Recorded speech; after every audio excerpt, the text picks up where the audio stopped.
Hi friends, welcome to KBC சமையல். இன்றைக்கி நம்ம மைதா மாவு, முட்டை, ஓவன், எலக்ட்ரிக் பீட்டர் இந்த மாதிரி எதுவுமே யூஸ் பண்ணாமல் ரவையை வச்சு ரொம்ப சூப்பராக சாஃப்டாக ஸ்பான்ச்சியான கேக் வந்து செய்ய போகிறோம். நிறைய பேர் வந்து கேக் வந்து வீட்டில் வந்து செய்ய மாட்டாங்க. அப்படி செஞ்சால் அப்படின்னா கருகிடும், இல்லைனா வந்து உள்ளே வந்து வேகமாக மாவு வந்து பச்சையாக அப்படியே இருக்கும் அப்படின்ற மாதிரி நிறைய ப்ராப்ளம்ஸ் வந்து ஃபேஸ் பண்ணுவாங்க.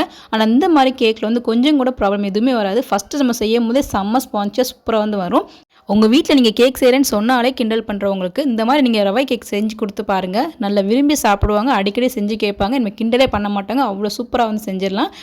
எப்படி செய்யுதுன்னு பார்த்துடலாம் வாங்க. வீடியோக்குள்ளே போகிறதுக்கு முன்னாடி நம்ம சேனலில் ஃபஸ்ட் டைம் நீங்கள் பார்க்குறீங்கன்னா சப்ஸ்கிரைப் பண்ணிக்கோங்க. பக்கத்தில் இருக்கிற பெல் ஐக்கனையும் கிளிக் பண்ணி அதில் ஆல் ட்ராப்ஸையும் சேவ் பண்ணி வச்சுக்கோங்க. அப்போ தான் நான் போடக்கூடிய ஒவ்வொரு வீடியோஸும் நோட்டிஃபிகேஷன் வரும். சப்ஸ்கிரைப் பண்ணாமல் பார்க்குற புது வியூவர்ஸும் மறக்காமல் சப்ஸ்கிரைப் பண்ணி சப்போர்ட் பண்ணுங்கள். வாங்க வீடியோக்குள்ளே போகலாம்.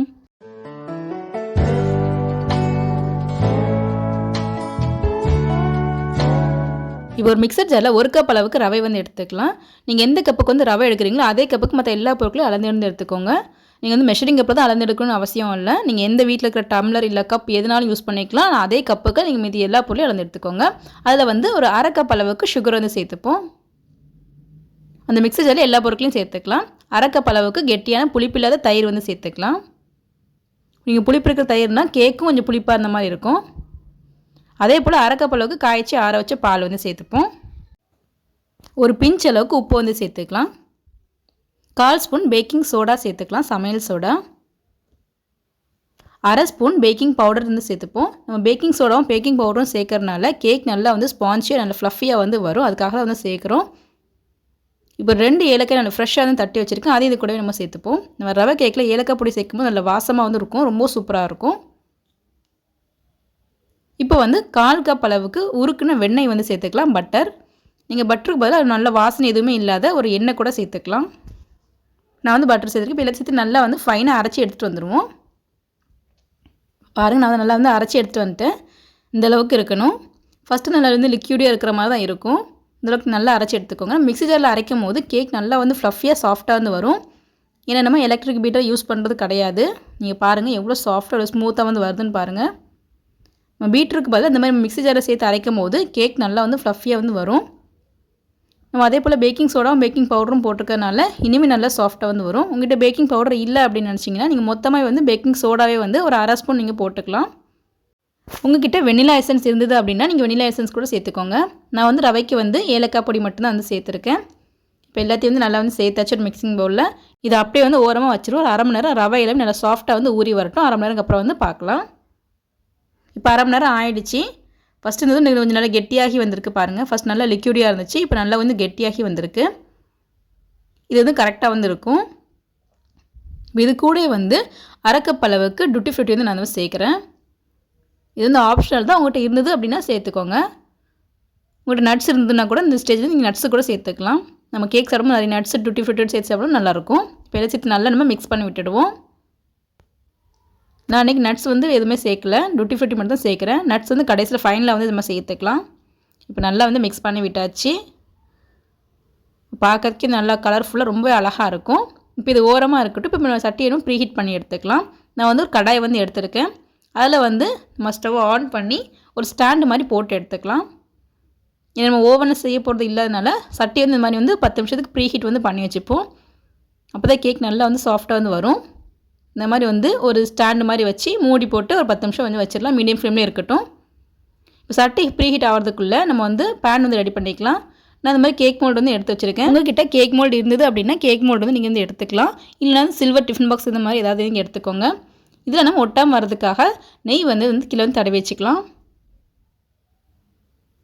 இந்த சுற்றி எல்லா இடமும் படுற அளவுக்கு நெய் வந்து நல்லா வந்து தடவி வந்து வச்சுருவோம். நீங்கள் நெய்க்கு பதில் ஆயில் இல்லை பட்டர் கூட நீங்கள் வந்து சேர்த்துக்கலாம். நான் வந்து இன்றைக்கி நெய் வந்து தடவி வைக்கிறேன். இப்போ நெய்யை வந்து எல்லா இடமும் நல்லா வந்து தடவி ஈவனாக தடவிட்டோம். நான் வந்து இன்றைக்கி வந்து ஒரு பட்டர் ஷீட் வந்து கட் பண்ணி வச்சுருக்கேன், அதை வந்து சேர்த்துக்கிறேன். உங்கள்கிட்ட பட்டர் ஷீட் இல்லை அப்படின்னா அந்த நெய் தடவினதை வந்து கொஞ்சம் மைதா மாவு ஏதாவது வந்து நல்லா போட்டு நல்லா ஸ்ப்ரெட் பண்ணி வச்சுக்கோங்க. இல்லைனா அந்த நெய்யில் மட்டுமே சேர்த்துக்கலாம், அடி பிடிக்காது. இப்போ அதுக்கு மேலே இன்னும் கொஞ்சம் நெய்யை வந்து நல்லா தடவி வச்சுருவோம், நல்லா க்ளீனாக ஒட்டாமல் வரதுக்காக. அந்த சைடில் கூட நீங்கள் வந்து கரெக்டாக அளவு எடுத்து பட்டர் ஷீட் வந்து போட்டு வைக்கலாம். நான் சைடெலாம் போடல, கீழே மட்டும் வந்து போட்டுக்கிறேன். இப்போ நம்ம சுற்றி வந்து நல்லா ஃபுல்லாக வந்து நெய்யை வந்து தடவி வந்துச்சுட்டோம். இப்போ நம்ம ரெடி பண்ணி வச்சுருக்க கேக் பேட்டரை வந்து இதில் வந்து சேர்த்துக்கலாம். சேர்க்கும் போது பாருங்கள் நல்லா கெட்டியாக வந்து இந்த அளவுக்கு இருக்கணும்.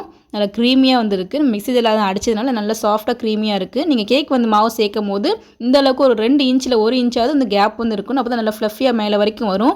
நீங்கள் ஃபுல்லாக வந்து அந்த கேக் மோல்டு வரைக்கும் ஊற்றிட்டீங்க அப்படின்னா நல்லா வெளியில் வரைக்கும் வந்துடும், வீணாக போய்ட்டு நல்லா இருக்காது.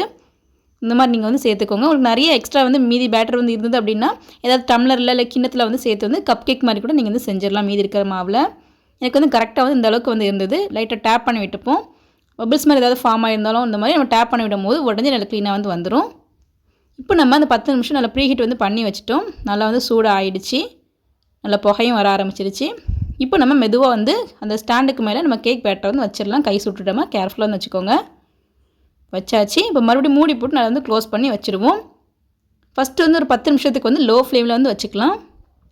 ஒரு 10 நிமிஷம் கழிச்சுமா பார்ப்போம். இப்போ 10 நிமிஷம் ஆகிடுச்சு, ஓப்பன் பண்ணி பார்ப்போம். நம்ம லோ ஃப்ளேமில் வச்சுருக்கனால டக்குனு வந்து வேகாது. இப்போ நான் வந்து பாதாம் பருப்பை வந்து கொஞ்சம் நீள நீளமாக கட் பண்ணி வச்சுருக்கேன். அது வந்து இதுக்கு மேலே நம்ம வந்து சேர்த்துக்கலாம். நம்ம ஃபஸ்ட்டே வந்து பாதாம் பருப்பை சேர்த்துட்டோம் அப்படின்னா ஃபுல்லாக நம்ம ஃப்ளஃபியாக மேலே பொங்கி வரும்போது அவ்வளோ பாதாம் பருப்பு உள்ளே வந்து போயிடும். அதனால் இந்த மாதிரி லெவலில் கொஞ்சம் கெட்டியானதுக்கப்புறம் நம்ம பாதாம் பருப்பு சேர்க்கும் போது நல்லா வந்து மேலே வரும், பார்க்கறதுக்கு நல்லா அழகாக வந்துருக்கும். இப்போ மறுபடியும் மூடி போட்டு ஸ்டவ் வந்து மீடியம் ஃப்ளேமில் வந்து வச்சுருவோம். 20-25 நிமிஷம் வந்து வேக வச்சு எடுத்துப்போம். இப்போ 25 நிமிஷம் ஆகிடுச்சு, ஓப்பன் பண்ணி பார்க்கலாம். நல்லா சாஃப்டாக ஃப்ளஃபியாக வந்து வந்திருக்கு. நம்ம சேர்த்துக்க நட்ஸ் எல்லாமே சூப்பராக வந்து வந்திருக்கு. இப்போ டூத் பிக் வச்சு குத்தி பார்த்துடலாம். பாருங்கள், கொஞ்சம் கூட ஒட்டாமல் வந்து வந்திருக்கு. இந்த மாதிரி ஒட்டாமல் வந்ததுக்கப்புறம் வந்து ஸ்டவ்வை வந்து ஆஃப் பண்ணி அந்த கேக் வந்து எடுத்து வந்து வச்சுருவோம். ஒரு 5 நிமிஷம் நல்லா வந்து சூடு வந்து ஆறட்டும்.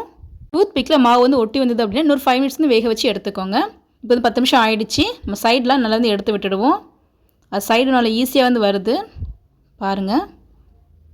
வந்து ஃபுல்லாக வந்து எடுத்து விட்டாச்சு. இப்போ வேறு ஒரு பிளேட்டில் வந்து எடுத்து வச்சுருவோம். வேறு ஒரு பிளேட்டை மேலே போட்டு நம்ம இப்படி கவுத்தி எடுத்துட்டோம்னா ஈஸியாக வந்து வந்துடும். லைட்டாக நீங்கள் டேப் பண்ணாலே போதும், சூப்பராக வந்து வந்துடும். மேலே நம்ம கீழே வந்து பட்டர் ஷீட் போட்டுக்கனால செம்ம ஈஸியாக வந்து வந்துடும். பாருங்கள், சைடில் கொஞ்சம் கூட ஒட்டவே இல்லை, செம்ம சூப்பராக வந்து. இப்போ மேலே இருக்கிற பட்டர் ஷீட்டை வந்து நம்ம வந்து பிச்சு வந்து எடுத்துருவோம். கீழே ரொம்ப சூப்பராக வந்து வந்துட்டு நான் நிறைய நேரம் தேடி வச்சுருக்கனால கொஞ்சம் கூட ஒட்டவே இல்லை. நம்ம வந்து பரட்டி போட்டுடலாம். கொஞ்சம் வந்து சூடாக இருக்குது, செம்ம சாஃப்டாக இருக்குது. நீங்களே பாருங்கள், நமுத்தி காமிக்கிறேன். நல்லா செம்ம சாஃப்டாக ஸ்பான்ச்சியாக நல்லா ஃப்ளஃபியாக வந்து வந்திருக்கு. பார்க்கவும் நல்லா வந்து கலர்ஃபுல்லாக அழகாக வந்துருக்கு. நம்ம சேர்த்துருக்க நட்ஸ்லாம் ரொம்ப ரொம்ப சூப்பராக இருக்குது. நீங்களும் இதே மெத்தடில் நான் சொன்ன அளவுகளை நீங்கள் கரெக்டாக ஃபாலோ பண்ணி நீங்கள் செஞ்சு பாருங்கள். கண்டிப்பாக வந்து பர்ஃபெக்டாக வந்து வரும். ரொம்ப ரொம்ப சூப்பராக வந்து இருக்கும். நம்ம சேர்த்துருக்க அந்த பேக்கிங் சோடா, பேக்கிங் பவுடர், அந்த தயிர், பட்டர் எல்லாமே சேர்ந்து நல்ல சாஃப்டாக நல்ல வாசமாக வந்துருக்கும். நம்ம வந்து ஏலக்காய் பொடி சேர்த்துருக்கனால இன்னுமே நல்ல ஃப்ளேவராக ரொம்ப ரொம்ப சூப்பராக இருக்கும். கண்டிப்பாக நீங்கள் ட்ரை பண்ணி பாருங்கள், எல்லாருக்குமே ரொம்ப பிடிக்கும். இந்த கேக்கை பொறுத்த வரைக்கும் எந்த வித சொதப்பலுமே வராது. ஓவன், எலக்ட்ரிக் பீட்டர் எதுவுமே நம்ம யூஸ் பண்ணாமல் ஈஸியாக வீட்டில் இருக்கிற பொருட்களை வச்சு கடாயை யூஸ் பண்ணி செம்மையாக வந்து செஞ்சு பார்த்துட்டோம். இப்போ நான் கட் பண்ணி காமிக்கிறேன், நீங்களே பாருங்கள் எவ்வளோ சாஃப்டாக எவ்வளோ ஸ்பான்ச்சியாக இருக்குன்னு பாருங்கள். கட் பண்ணும் போதே தெரியும், செம்ம சாஃப்டாக வந்து கத்தி வந்து இறங்குது, அவ்வளோ சாஃப்டாக இருக்குது. எனக்கு அது சாப்பிட்றதுக்கே அவ்வளோ டெம்ப்டிங்காக அவ்வளோ எக்ஸைட்டடாக வந்துருக்கேன். இப்போ நம்ம எடுத்து பார்ப்போம். பாருங்கள் எவ்வளோ சாஃப்டாக இருக்குன்னு பாருங்கள். நம்ம டூட்டி ஃப்ரூட்டிலாம் போட்டுக்கணும், பார்க்கறதுக்கும் அழகாக இருக்குது, செம்ம டேஸ்ட்டாக இருக்குது. நல்லா சூடாக ஆவி பறக்குது பாருங்கள். நல்ல சாஃப்டாக வந்து வந்திருக்கு. நம்ம கடைகள்லாம் வாங்குற அளவுக்கு நல்ல சாஃப்டாக வந்து வந்திருக்கு. நம்ம ஆல்மண்ட்டும் அப்புறம் டூட்டி ஃப்ரூட்டியும் சேர்த்துருக்கனால டேஸ்ட் ரொம்ப சூப்பராக இருக்கும். சாப்பிட்றதுக்கு நல்லா க்ரன்ச்சியாக ரொம்ப ரொம்ப சூப்பராக இருக்கும். நீங்கள் கண்டிப்பாக நீங்கள் ட்ரை பண்ணி பாருங்கள். செம்ம சாஃப்டான ஃப்ளஃபியான கேக் வந்து நம்ம ரெடி பண்ணிட்டோம். இந்த வீடியோ உங்களுக்கு பிடிச்சிருக்குன்னு நினைக்கிறேன். பிடிச்சிருந்தா லைக் பண்ணிக்கோங்க, உங்கள் ஃப்ரெண்ட்ஸ் அண்ட் ஃபேமிலிஸ்க்கும் ஷேர் பண்ணுங்கள். இது போல் நிறைய வீடியோஸ் பார்க்க மறக்காம சேனலுக்கு சப்ஸ்கிரைப் பண்ணிக்கோங்க. தேங்க்ஸ் ஃபார் வாட்சிங்.